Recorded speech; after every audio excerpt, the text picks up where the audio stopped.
Olá, tudo bem? Seja bem-vindo ou bem-vindo de volta ao Tem Cheiro de Quê? Meu nome é Hebe, para quem não me conhece, e nesse canal eu trago um pouquinho da minha coleção de frascos e perfumes. Se você não é inscrito, aproveita, se inscreva agora!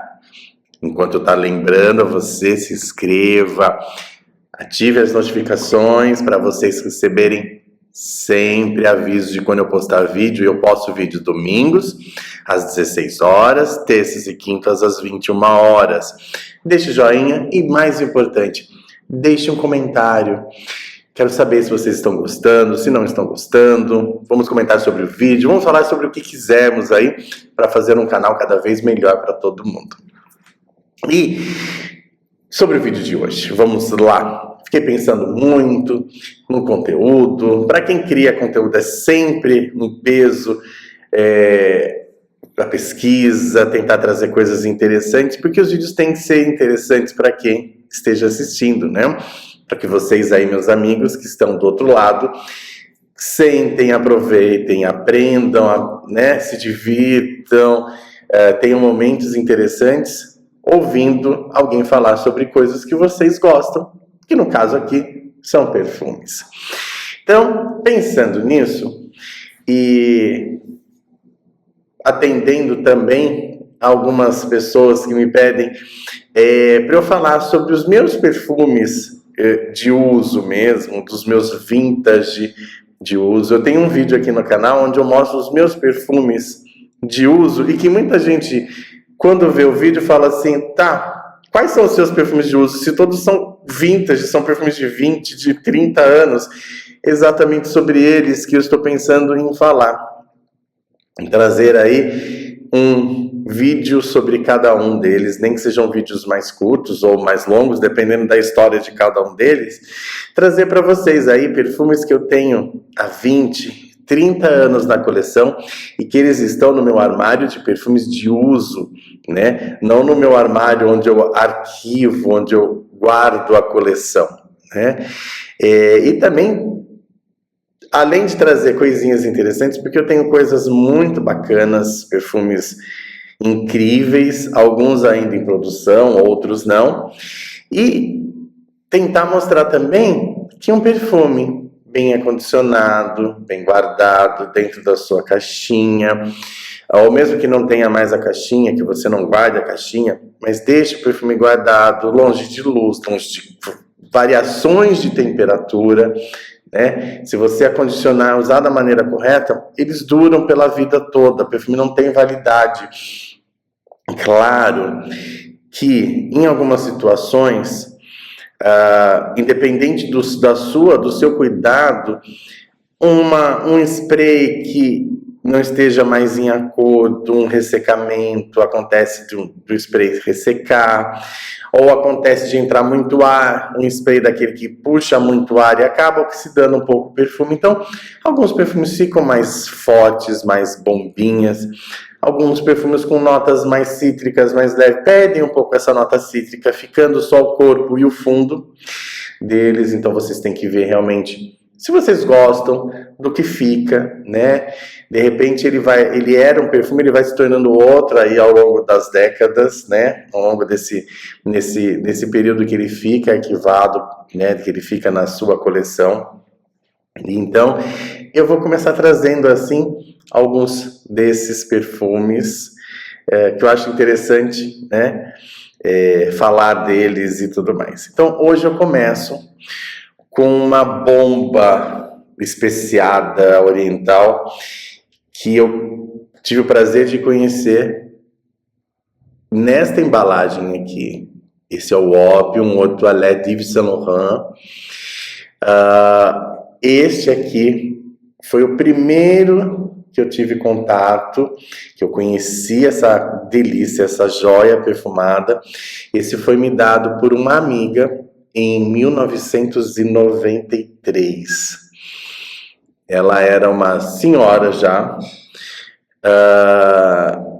muito chique, muito elegante, e em nossas conversas eu falei que eu tinha essa paixão por perfume, que eu estava colecionando. Em 1993 estava aí prestes a completar 20 anos, um jovem garoto, né, sem acesso às maravilhas do mundo, e aí ela me apresentou a este, que é com uma embalagem clássica do ópio, e esse aqui, com essa tampa de vidro, é um stopper, né, quando você aplicava o perfume com a ajuda da própria tampinha, uma concentração incrível. Quando ela me deu, ele tinha uma pequena quantidade, porque ela guardava essa embalagem já há muito tempo e ela tinha dó de jogar fora. Então ela me deu e eu utilizei algumas vezes esta bomba perfumada, e hoje ele resta em um óleo no fundo da embalagem, mas ele conserva, traz esse aroma de um mercado persa cheio dos seus encantos e tudo mais. Então, vamos falar um pouquinho da história, da criação desta maravilha aqui, e depois eu mostro o outro que eu tenho na coleção, que esse é o que está mais cheio e que eu utilizo ocasionalmente. Então, ele é de 1977, mas teve a sua idealização já no começo dos anos 70 por Yves Saint Laurent. Ali por 72, ele já queria criar alguma coisa que seguisse nesta pegada oriental e que também fizesse frente a um mercado, a uma perfumaria americana que estava começando a se desenvolver e a tomar um corpo, né, comprometendo, se é que é possível dizer isso, a hegemonia, né, o domínio da perfumaria francesa, que já há mais de um século aí era responsável por entregar essas maravilhas para o mundo, né?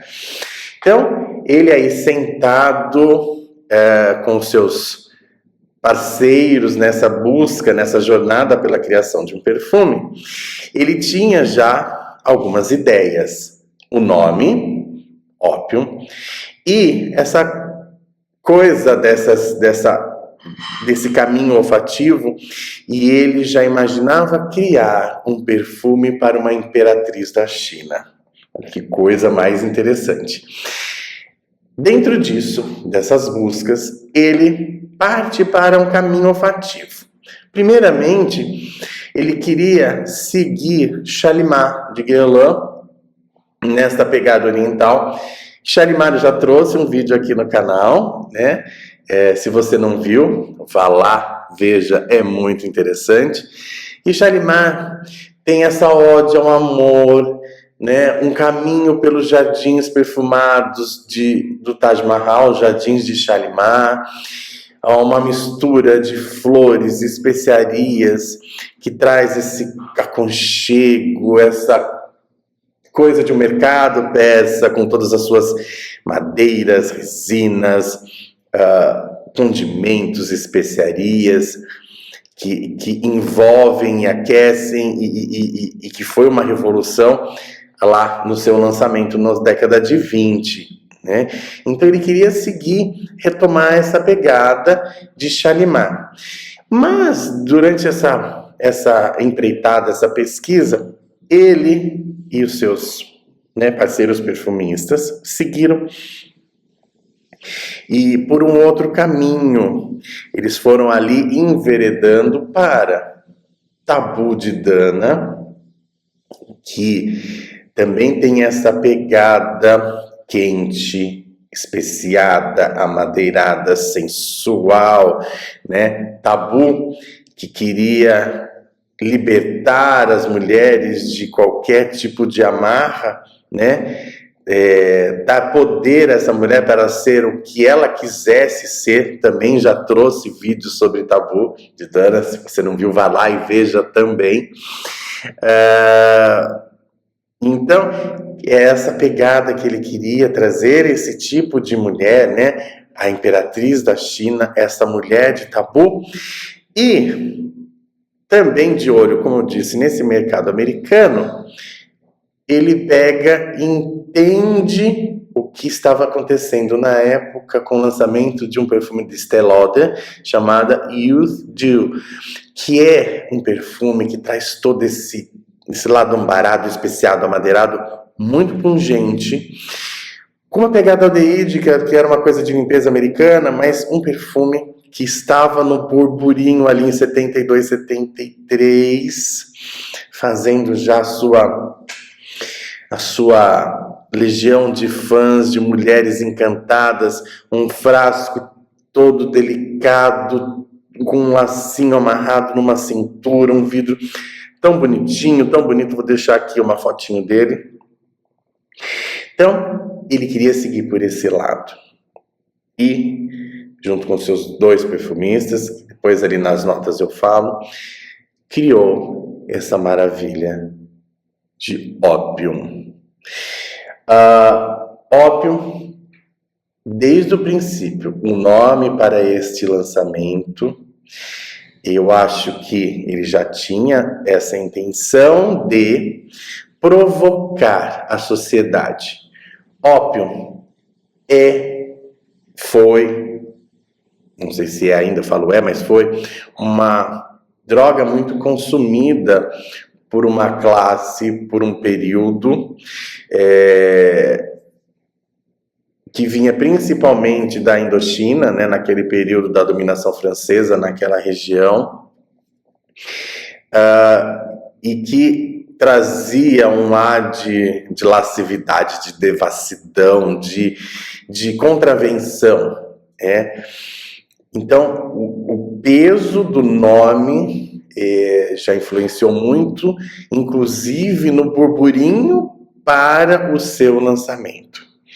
Em 77, quando lança esse perfume, causa uma indignação aí nessa classe burguesa, francesa, europeia, porque onde já se viu utilizar o nome de uma questão aí proibida, e você linkar isso a esses aromas, a esta mulher que você quer que seja assim, assado. Então, muito interessante. E a embalagem desse perfume, deixa eu ver aqui o nome para eu não falar besteira, do nome do criador da embalagem. Meu Deus, cadê o nome dele aqui? Pierre Dinant, tá? Ele criou esta embalagem aqui, Pierre Dinant, que lembrava um Inro. Não sei se pronuncia assim, ao japonês me perdoa, Inro. Vou deixar aqui a fotinho. Inro é uma caixinha. Era uma caixinha laqueada, dividida em vários compartimentos, que ficava amarrada no cinto do kimono,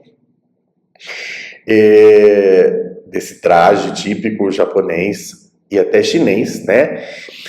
Onde eles guardavam ervas medicinais, ervas que pudessem ser usadas para chá ou para algum unguento, né? Para um ferimento. Então eram caixinhas de uma madeira laqueada, normalmente toda bem decorada, com cordão e tudo mais. Então ele desenvolve esta embalagem que foi a clássica do Opium durante os muitos anos aí. Hoje já passou por várias reformulações, inclusive nos seus ingredientes e nas suas embalagens. Hoje a embalagem é quadradinha, né, esse formato aqui, mas muito mais moderna, né, do que ainda traz essa referência a esse olho que temos aqui, né, para ver o líquido e tudo mais, mas uma embalagem mais simples, né? E ele foi um lançamento que trouxe algumas novidades, algumas revoluções aí, tanto em questão desse burburinho do nome, quanto da maneira do lançamento, né? Ele teve uma pegada muito grande no merchandising, né? Ele teve uma musa, esse nome que já era forte, uma musa mulher para representar a marca, e ele foi lançado numa festa onde personalidades da elite hollywoodiana foi convidada para prestigiar esse perfume.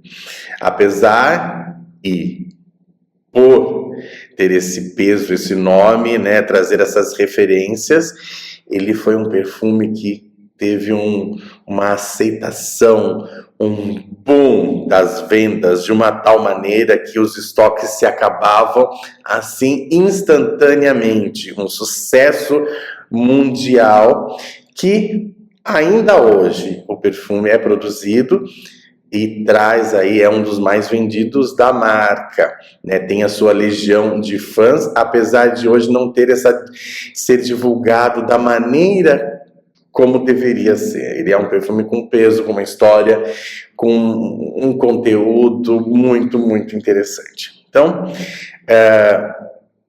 eu acho que dá para se ter uma ideia do peso, da importância, né, desse perfume, né, e não vamos nem falar, não estamos nem falando da pessoa Yves Saint Laurent, da sua importância enquanto criador, né, enquanto um couturier maravilhoso.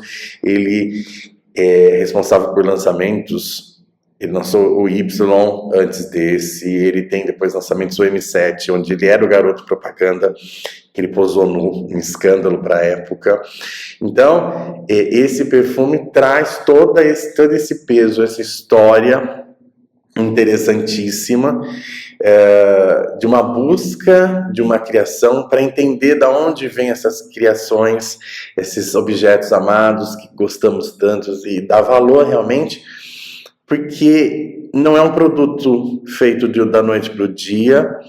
Ele é muito pensado, ele tem uma história, ele tem um custo para ser produzido, ele tem uma ideia. Então, é isso que me encanta tanto nesse mundo perfumado, né? Essas histórias por trás de cada um deles. E, né, do meu de uso, vou mostrar a caixinha primeiro, que eu acho ela linda, com esse vermelho laqueado, que ainda remete a esse enro, e esse dourado, que deixa essa embalagem maravilhosa. Esse aqui é um eau de toilette em spray, tem 50 ml. Este aqui também é um eau de toilette, ele tem 60 ml, né? E essa embalagem aqui que eu tenho, que olha a cor que está isso aqui. Esse aqui é o meu ópio, esse é o que fica na minha prateleira de uso, essa bomba. Hoje ele está mais escuro, sim, está mais concentrado, e infelizmente, hoje ele perdeu o gravado aqui. Nesse ciclo tem um ópio, não sei se vocês conseguem ver, tem um pouquinho da letra, e aqui embaixo, nesse pedacinho aí, Yves Saint Laurent, também num vermelho, mas ele foi se descolando, se desmanchando com o passar dos anos. Veja que esse perfume é lindo, com esse acabamento. Perfume de poucas borrifadas. A minha saída, ela perdeu um pouco da leveza dos cítricos. Ele conserva um amargor e um coentro muito pungente, com uma pimenta. Então, já comecei a falar das notas, vamos às notas que eu sei que vocês gostam, e elas são muitas, uma tela cheia de notas. Então, ópio foi lançado em 77, criado por, já adianto, desculpe se eu não pronunciei o nome da maneira correta, mas isso não tem como. É Jean Amick, Jean-Louis Suzak e Raymond Chaillan.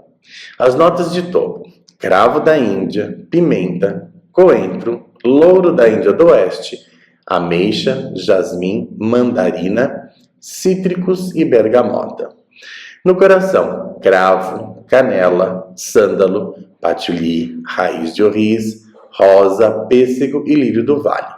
No fundo: incenso, mirra, sândalo, bálsamo de tolu, âmbar, opoponax, benjoim, ládano, baunilha, almíscar, castório, cedro, vetiver e coco. Uma ópera, né, com todos os atos aí, e é bem isso que esse perfume ele é. Ele é uma ópera em 3 atos, opulento, barulhento, encorpado, gigante. Ele projeta muito, muito. Mais de 1 hora, ele se expande, todo mundo vai sentir o seu cheiro. Depois ele vai ficando mais rente à pele, mas ele é isso aqui. 4, 5, 6 horas ele tá aqui. 8 horas ele tá aqui. Então você vai sentir ainda, as pessoas vão sentir em você. Ele é um perfume para dias frescos, para dias frios, para dias gelados. Melhor à noite. Não é indicado, não indico. Use como você quiser, mas eu não indico. Se você for jantar, se você for a um restaurante, ele domina muito o teu olfato, ele chega a te dar esse gosto na boca de todas essas especiarias, de todas essas madeiras, de todas essas flores, da resina, principalmente depois de um tempo que ele vai macerando, que ele vai madurando, que ele vai ficando concentrado. Esse é um caldeirão de incensos e especiarias, um mercado persa, onde em cada banca, cada corredor que você passa, você sente esses aromas todos, essa resina toda, ele domina. Então, poucas borrifadas. Essa borrifada que eu dei já serviria se eu tivesse feito uma nuvem um pouquinho mais alta e deixar que ele caísse sobre o meu corpo para me perfumar elegantemente, sem perturbar o nariz de ninguém, sem causar nenhum incômodo. Se você gosta de um pouquinho mais, eu gosto. Eu dou uma passada aqui na nuca, uma borrifada aqui e uma borrifada aqui no peito. Porque principalmente nessa região que fica fechada por uma camisa, por uma camiseta, por um vestido que você estiver usando, ela vai ficar mais aquecida e lentamente vai volatilizando, vai desprendendo todos esses aromas, e é como se você tivesse incensado, literalmente tivesse queimado o incenso, como os árabes fazem maravilhosamente bem, que eles se incensam e depois eles se perfumam, eles gostam mesmo dos cheiros. Então ele vai trazer isso para você, esse cheiro delicioso. O ópio, eu tive a oportunidade de provar numa loja as versões mais atuais. Tanto Black Opium, eu tenho uma curiosidade no Sherry, que eu ainda não tenho. Ele continua com essa saída fresca, mas ele mantém essas madeiras, mas de uma forma um pouco mais moderna, mais leve, menos resinosa, menos concentrada, talvez. A impressão que eu tive. Mas você dá uma borrifada, você não vai sentir a mesma coisa que você utilizar várias e várias vezes em casa. Então, este aqui é uma bomba deliciosa, que cada vez que eu uso, ele traz sensações de felicidade mesmo. Ele é libertário, como Saint Laurent queria, um perfume revolucionário, um perfume que trouxesse esse desprendimento, essas sensações, esses aromas, essas energias que fazem parte assim de um sabe, o caminho que te leva a uma paixão, ao amor, né? Eu acho que ele traz muitas sensações pra gente, principalmente nesses dias mais frios, né? Que algumas pessoas têm uma certa dificuldade de lidar com essa temperatura, com ambientes mais cinzentos, né, com o clima mais nublado. Ele traz para você um ânimo, ele te eleva, ele te veste com uma armadura que te deixa mais até poderoso, confortável e que te transporta para mundos de contos das mil e uma noites, te leva para lugares outros mesmo. Então, espero realmente que eu tenha trazido um pouco das sensações de uma pessoa que é apaixonada. Não sou um profissional, repito várias vezes, eu sinto aquilo que eu conheço e trago para vocês aquilo que eu sinto. A verdade é de cada um. A que eu trago hoje é esse aqui, Ópio do San Juan. Este aqui é de 93, este aqui é do começo dos anos 2000, na minha coleção, que é maravilhoso, para vocês aí, ó, terem um pouquinho desse gosto aqui, dessa coisa linda, maravilhosa. E quero saber de vocês, essa ideia de eu revisitar aí esses meus vintages de uso, é legal? Vocês querem saber mais? Deixem aí nos comentários e até o próximo vídeo.